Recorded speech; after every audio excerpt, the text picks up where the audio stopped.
Vous êtes venu à Vidi pour les 30 ans des éditions Noir sur Blanc. Que représente cet anniversaire pour vous? 30 ans, c'est beaucoup et c'est pas grand-chose à la fois. Je le dis en connaissance de cause parce que je vais franchir le cap dans quelques jours.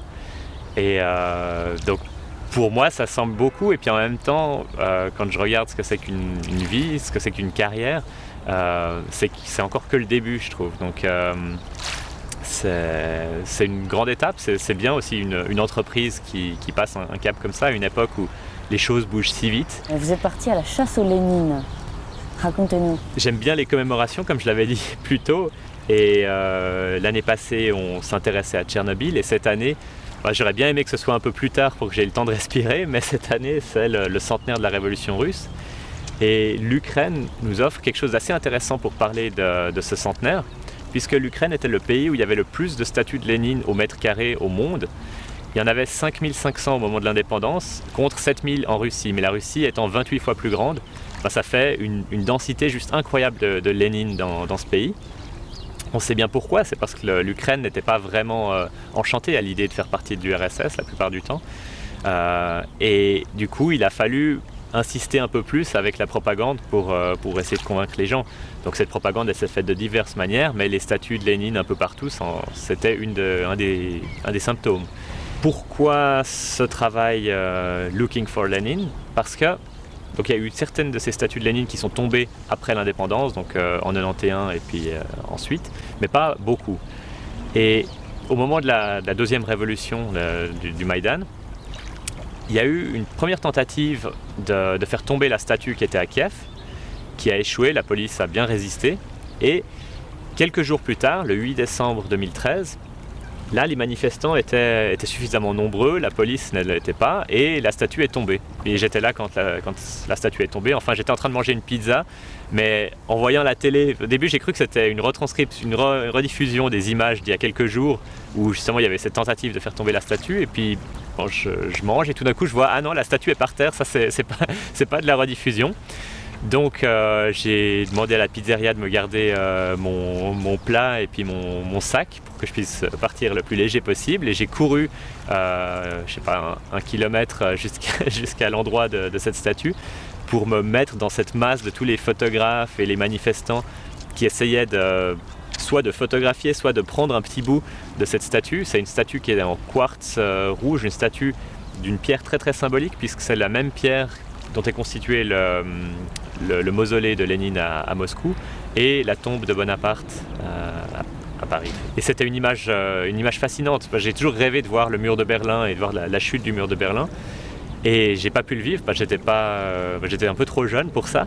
Mais voilà, j'avais mon mini moment mur de Berlin, même si là c'était pas une frontière physique, c'était une espèce de frontière psychologique, un peu comme une poupée vaudou. Les gens s'acharnaient dessus pour exorciser tout ce qu'ils détestaient.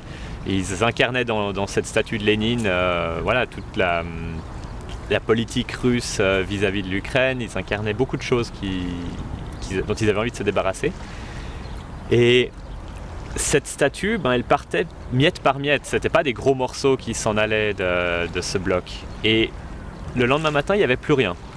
Et du coup, on a commencé à regarder avec des politiciens, et petit à petit, on a fini par trouver des traces, et notamment la trace de la personne qui a volé cette statue.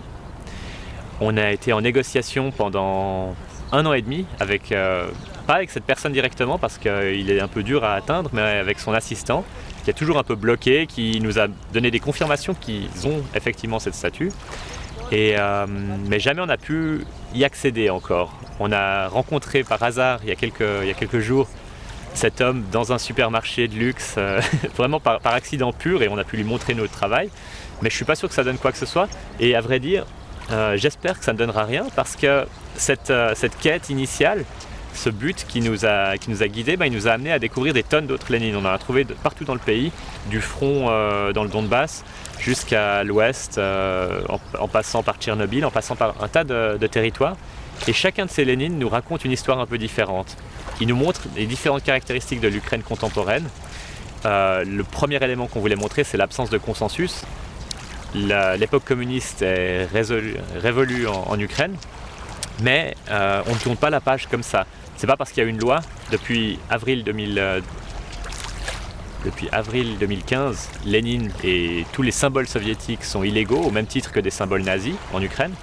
Mais c'est pas parce qu'il y a cette loi que toute l'Ukraine est derrière à dire « Ah oui, débarrassons-nous de ces monuments ». Et les monuments n'incarnent pas forcément aussi tout le passé communiste. Certaines personnes y voient aussi des éléments positifs, culturels et autres. Donc nous, on avait envie de montrer d'abord cette absence de consensus. Et ensuite, on avait envie de montrer un peu, faire un portrait de l'Ukraine contemporaine à travers ces Lénines déboulonnés. Et on y voit aussi des fois un certain sens de l'humour et puis un certain nationalisme avec des Lénines qui ont été transformés en d'autres choses, en Darth Vader, en Cosaque, certains qui ont été fondus pour devenir une statue d'un coureur ou alors des statues, il y en a une magnifique à Rivne, une statue de Taras Shevchenko qui est faite avec le Lénine qui trônait exactement au même emplacement quelques années plus tôt, mais qui a été fondu et est devenu Taras Shevchenko. C'est pas parce qu'on enlève Lénine des places centrales qu'on enlève le communisme des têtes. Et des fois, enfin c'est quelque chose que j'ai pu aussi observer en me rendant en Russie récemment, je me demande si en enlevant ces statues et en enlevant d'autres symboles communistes, des fois on les remet pas plus au centre. Parce que maintenant il y a tout un débat justement sur ce qui doit être fait. Et ce débat, il ranime toute une réflexion autour de cette question.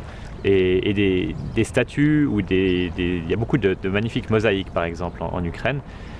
Et elles avaient perdu leur sens de propagande. Elles avaient été créées pendant l'époque communiste, mais elles avaient perdu leur sens de propagande. Et maintenant, on les rassocie à cette époque, et puis du coup on rediscute de savoir si elles doivent être là ou pas. Et on leur redonne un sens qu'elles avaient complètement perdu. Donc finalement on ravive un peu cette flamme.